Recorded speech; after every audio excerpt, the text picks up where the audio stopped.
Bonjour les amis, j'espère que vous allez bien. Bienvenue dans cette nouvelle vidéo. Je suis ravie de vous retrouver comme d'habitude. Nous nous retrouvons aujourd'hui pour un chit-chat gâteau. C'est un nouveau format que j'ai testé il y a environ un mois sur ma chaîne et ça vous a énormément plu. Déjà, je tenais à vous remercier pour tous les retours hyper positifs que j'ai eu sur cette vidéo. Et du coup, je me suis dit pourquoi pas créer une nouvelle série de vidéos qui sera sous ce format dans lequel on discute d'une thématique bien précise et en même temps je prépare un gâteau réconfortant. J'ai décidé d'appeler cette série le temps d'un gâteau. Je trouve que c'est très poétique. Vous me direz ce que vous en pensez. Je vous avais déjà parlé de ce concept de vidéo en story sur Instagram et je vous ai notamment demandé si vous aviez des idées de sujets ou si vous aviez des thématiques que vous aimeriez que j'aborde. J'imagine qu'il y a des gens qui doivent me suivre uniquement sur YouTube et pas forcément sur Insta, mais sachez que toutes les idées sont les bienvenues. Donc s'il y a un thème que vous verriez bien sur ma chaîne ou que vous aimeriez bien que j'aborde, n'hésitez pas à me le mettre dans les commentaires. Comme ça, je pourrais l'ajouter à ma liste d'idées. Enfin, vraiment, toutes les idées sont les bienvenues. Donc, pour ce deuxième épisode, le sujet, comme vous l'avez vu dans le titre, ce sera ne pas avoir de passion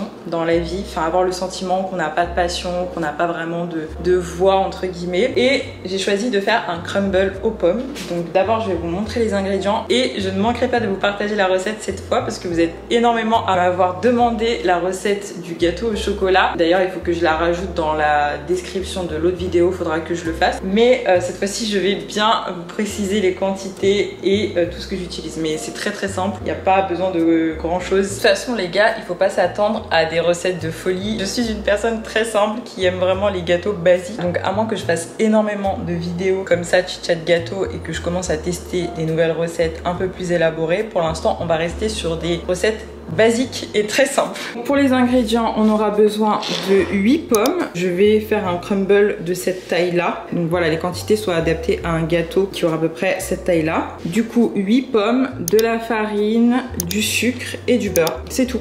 Voilà, je vous mettrai les quantités en barre d'infos. Ok, donc je vais commencer par éplucher toutes les pommes. C'est ce qui prend un peu de temps dans le crumble aux pommes. C'est surtout d'éplucher et de couper les pommes. Mais après ça, ça va vite. Hein. C'est juste la partie pomme qui prend un peu plus de temps. Donc les amis, on va parler un peu de passion. Vous savez que j'accorde une grande place aux passions dans la vie de manière générale, aux hobbies. J'en parle beaucoup sur cette chaîne. Et aujourd'hui, j'avais envie de parler du fait d'avoir l'impression de ne pas avoir de passion. Parce que déjà, j'ai longtemps ressenti ça. Pendant longtemps, je me suis demandé quelle était ma passion, quel était mon truc à moi. Et j'avais l'impression qu'il n'y avait rien qui se démarquait en fait. J'avais l'impression que j'aimais des choses dans la vie, j'avais des centres d'intérêt, mais je me disais mais c'est quoi mon truc à moi? Enfin, j'ai pas l'impression d'avoir un centre d'intérêt qui se démarque, j'ai pas l'impression d'avoir un truc qui limite qui m'obsède, et c'est aussi pour ça que j'ai un parcours assez général. J'ai fait une école de commerce parce que je savais pas du tout vers quoi m'orienter et je me suis dit bon bah je vais prendre un truc assez large. C'est juste que je savais pas trop vers quoi aller parce que je savais pas quelle était ma voie en fait. Depuis qu'on est enfant, on nous invite à chercher notre voie et ça peut être assez culpabilisant quand les années passent et qu'on sait toujours pas, alors qu'il y a certaines personnes qui ont une passion ou un truc qui les anime vraiment depuis qu'ils sont tout petits, mais c'est vraiment pas le cas de la majorité, je pense. Personnellement, pour moi, ça a été un complexe pendant longtemps parce que je me disais mais je sais pas vers quoi je dois aller. Je me voyais comme quelqu'un de pas créatif, alors qu'aujourd'hui c'est tout le contraire. Et c'est juste que je ne le savais pas et que je m'en rendais pas compte. Mes parents m'avaient inscrite à différentes activités quand j'étais plus jeune. J'ai fait du solfège, j'ai fait du théâtre pendant 12 ans. Parce que quand j'étais enfant, j'étais assez réservée. Enfin, je le suis toujours, mais on va dire que j'étais beaucoup plus... je pense qu'on peut parler de timidité. Aujourd'hui, je considère plus que je suis quelqu'un de timide. Je considère que je suis plutôt introvertie, réservée. Mais quand j'étais enfant, j'étais plutôt timide. Et c'est pour ça que mes parents m'ont inscrite au théâtre pour que je prenne un peu confiance en moi et que je puisse m'exprimer, etc.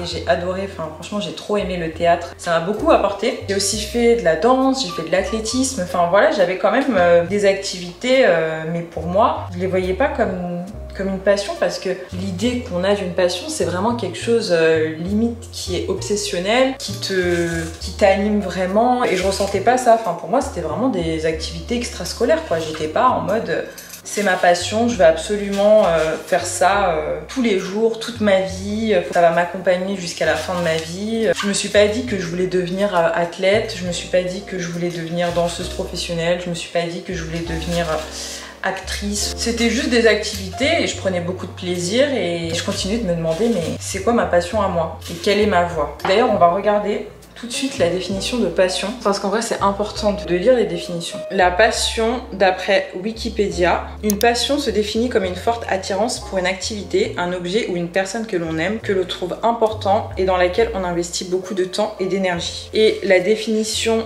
du Larousse, état affectif intense et irraisonné qui domine quelqu'un. Il y a vraiment cette idée que c'est irraisonné et moi je ressentais pas ça, je ressentais pas ce truc limite comme un moteur et je voyais parfois chez certaines personnes qu'elles avaient un truc vraiment qui se démarquait et qu'elles étaient vraiment très accrochées à leur passion. Et d'ailleurs il est intéressant de noter que la passion vient du latin patio qui signifie souffrance, lui-même apparenté au grec pathos. Et historiquement le mot a été utilisé d'abord pour désigner la période de souffrance du Christ. Donc ce qui est super intéressant c'est que de base ce mot il qualifie vraiment quelque chose d'assez négatif et aujourd'hui notre société elle valorise beaucoup la passion et ça a une connotation totalement positive aujourd'hui. Enfin, c'est vraiment quelque chose de bien alors que ça n'a pas toujours été le cas. C'est intéressant de voir comment ça a évolué et qu'aujourd'hui c'est quelque chose, je pense qu'on peut même parler d'injonction, mais il faut avoir une passion. C'est même pas avoir des passions, c'est vraiment il faut avoir une passion, il faut trouver sa passion, il faut trouver le truc qui t'anime dans la vie. Et je pense que du coup ça peut être assez culpabilisant quand t'as pas quelque chose qui te démarque vraiment.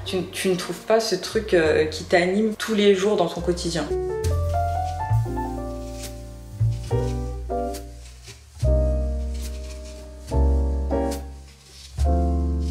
J'ai épluché toutes les pommes, donc là ce que je vais faire maintenant c'est que je vais les découper pour les disposer dans le plat et ensuite on s'occupera du reste. Je pense que la société a énormément sacralisé la passion et qu'on a une image de ce qu'est censé être une passion. C'est forcément quelque chose qu'on a depuis qu'on est enfant, que limite c'est inné, qu'on est né avec, alors que pas du tout. C'est mon père qui m'a toujours dit qu'il n'y avait pas d'âge pour se découvrir une passion et c'est totalement vrai puisque par exemple la poterie ça fait 1 an bientôt.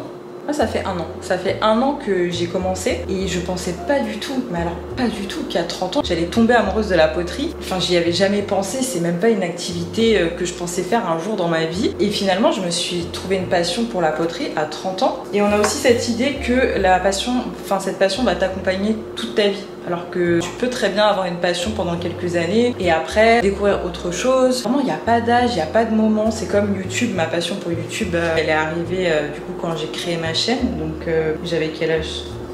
J'avais 27 ans et c'est à partir de ce moment-là que je me suis rendu compte que j'étais créative et je me suis dit mais en fait YouTube c'est de la créativité, je peux créer des choses et c'est comme ça aussi que ça m'a donné envie de tester la poterie par exemple. Je voyais des vidéos, j'étais en mode je sais pas, je suis pas très à droite avec mes mains et tout, mais je me suis dit prenons un cours d'initiation et voyons ce que ça donne et ça m'a vraiment plu. On a cette idée du coup que la passion il faut forcément que ce soit un truc qui t'accompagne toute ta vie, que ce soit quelque chose que tu as depuis que t'es enfant et il faut aussi forcément que ce soit un truc dans lequel tu es bon alors que la passion et le talent ce n'est pas du tout la même chose pour se sentir légitime de dire qu'on a une passion alors que bah là en poterie comparé à des gens qui font de la céramique depuis longtemps je suis hyper débutante pour autant j'ai aucun scrupule à dire que c'est une passion. Enfin je vois pas pourquoi on devrait forcément être excellent dans quelque chose pour dire c'est ma passion. Enfin, pour moi, tu es totalement légitime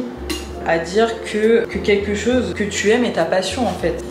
Pourquoi on devrait prouver une autre passion que j'ai découvert sur le tard, c'est la lecture. Quand j'étais plus jeune, je lisais les livres qu'on devait lire à l'école, je pense comme la majorité des gens. Quand j'étais en primaire, j'aimais bien, je lisais beaucoup. Puis après, je pense vers le collège, lycée, j'ai commencé à moins aimer la lecture. Et c'est arrivé plus tard, je pense pas pareil, vers mes 25 ans. J'ai commencé à lire des livres qui m'intéressaient. Et c'est là que je me suis dit, mais en fait, j'aime bien lire. Parce qu'il faut trouver aussi ce qui nous plaît. Il faut trouver notre style. C'est comme, je sais pas, t'as un style de film, par exemple, des styles musicaux qui te plaisent, d'autres non. Bah c'est pareil pour la lecture. En fait, il faut trouver le style qui te plaît.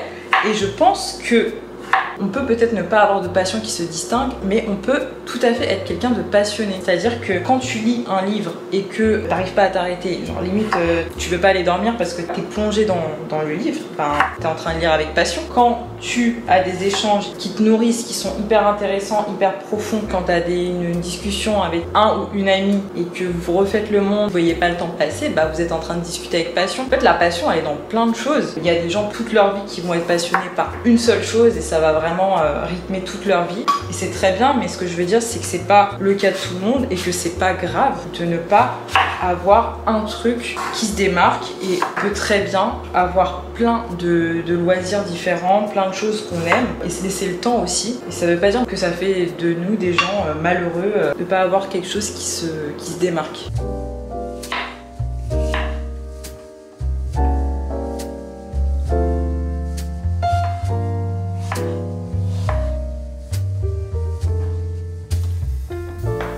On a trop d'idées autour de ce qui est censé être une passion. En fait non, il n'y a pas de règles, il n'y a vraiment pas de règles. Ça peut durer un temps, par exemple YouTube, ça fait partie de mes passions, mais qu'est-ce qui me dit que dans 5 ans j'aurai toujours envie de faire des vidéos? Ça se trouve ça m'animera plus comme maintenant et ça se trouve il y aura autre chose. On peut avoir une passion qu'on arrête un certain temps et y revenir des années plus tard. Ok les amis, donc maintenant j'ai découpé toutes les pommes. On va passer à la suite. Je vais mélanger 150 g de farine, 75 g de beurre, 150 g de sucre. Sachant que dans la recette que je suis, il faut mettre 250 g de sucre, mais je trouve que le crumble est trop sucré quand je fais ça. Du coup, j'en mets un petit peu moins. Ah, et on va aussi mettre un peu de cannelle. J'aime bien mettre 2-3 cuillères de cannelle pour ajouter un peu de goût. Et après on va tout mélanger. Et pour le beurre, je l'ai sorti quand j'ai commencé à tourner la vidéo pour qu'il ramollisse un petit peu et qu'il soit plus facile à malaxer. J'ai mis un peu trop de farine. Voilà, parfait.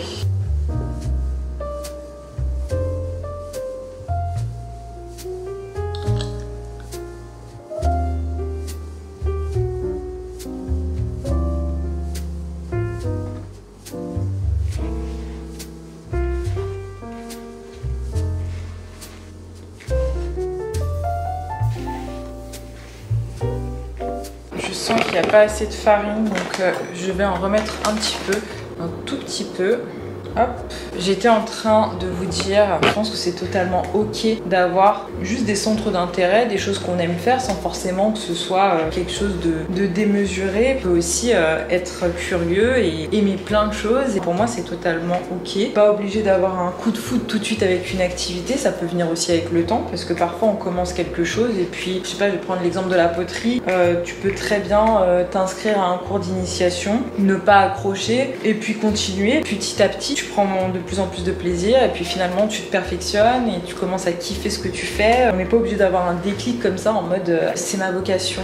Et puis je pense aussi qu'on peut être passionné par quelque chose sans que ce soit vraiment une activité. Par exemple, depuis que j'ai réalisé que j'étais quelqu'un de créative grâce aux vidéos, etc., je pense que j'ai quand même une passion pour la vidéo, mais je pense que j'ai surtout une passion pour la créativité. J'aime bien créer des choses. J'aime bien créer des vidéos, j'aime bien faire des photos, j'aime bien faire de la poterie. Je pense par exemple que je kifferais faire du crochet. Enfin, en fait, c'est des activités qui m'attirent parce qu'en fait, tu crées quelque chose et c'est ça qui me plaît. Donc je me dis au final, est-ce que c'est pas plus une passion pour la créativité que pour la vidéo? Il y a plein de nuances en fait. Il y a des gens qui sont simplement passionnés par l'art. Et l'art, ça comprend la musique, ça comprend le cinéma, ça comprend la peinture. Je voulais juste vous partager ces petites réflexions que j'ai eues ces dernières années sur la passion. Et je pense qu'il y a beaucoup de nuances à prendre en compte et que malheureusement, on fait plein de raccourcis dans notre société parce que la passion, c'est censé te guider pour aussi trouver ta voie professionnelle. Je pense que je ferai peut-être un épisode sur la voie professionnelle parce que c'est encore un autre sujet. Mais pour moi, c'est assez lié, la voie professionnelle. On est censé trouver une voie, on est censé trouver ce qu'on veut faire, mais c'est pas si simple.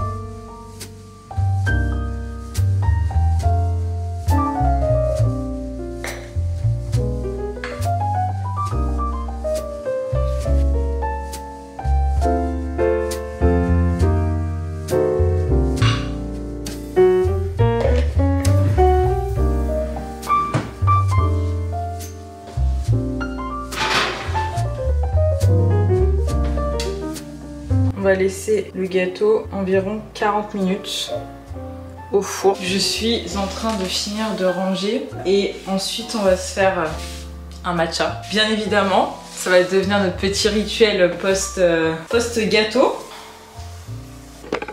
Là, ça commence à sentir super bon dans l'appartement.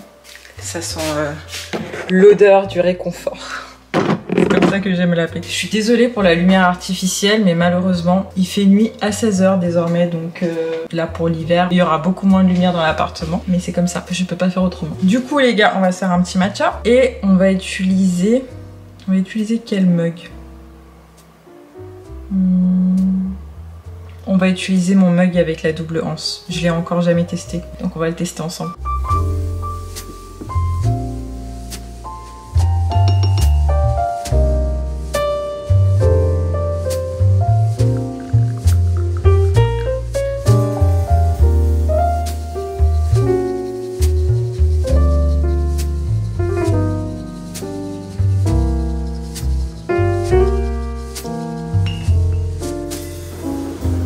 Et voilà. C'est bon, je le valide, il est bien. Blague à part, mais quand tu fais de la poterie, il faut faire très attention à ce que les bords soient assez fins.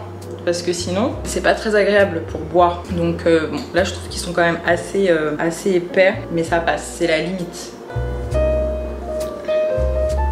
Trop contente.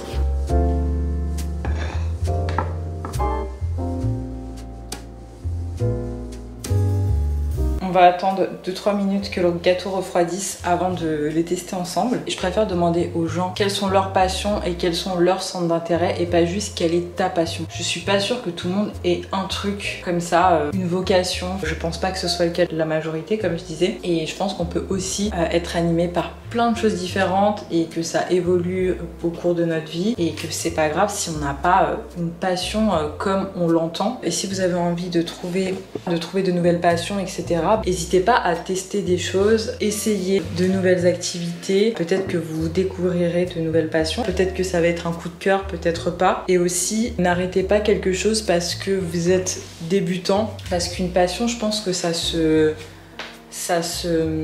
cultive en fait. Ça se cultive, ça demande du temps. Tu vas pas forcément tout de suite aimer une nouvelle activité parce que quand t'es débutant, bah, c'est toujours une position pas forcément évidente parce que t'es dans une position qui n'est pas confortable puisque tu essaies de nouvelles choses, tu maîtrises pas forcément ce que tu fais, mais petit à petit, quand tu vas apprendre et que tu vas te sentir de plus en plus à l'aise avec cette activité, ben, c'est là que tu commences aussi à prendre du plaisir et c'est là que tu peux créer un attachement avec cette activité. C'est là que ça devient une passion. Comme pour moi avec la poterie, je sais que le tour c'est vraiment super dur, je maîtrise toujours pas le tournage et pourtant il y a des moments où je me sentais vraiment à l'aise et c'est dans ces moments-là que j'ai pris le plus de plaisir parce que je voyais mes progrès. Et c'est ça qui est cool aussi dans une passion, ne pas se décourager quand on commence quelque chose, ne pas se limiter parce qu'on est débutant.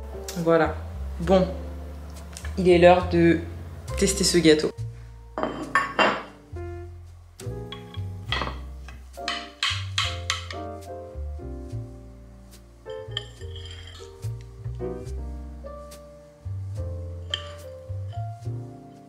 Tu veux pas me faire une belle mise au point?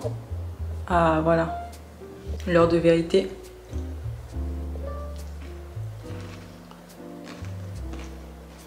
C'est trop bon. Vive les gâteaux, je vous le dis. C'est excellent. Je suis très contente de ce crumble.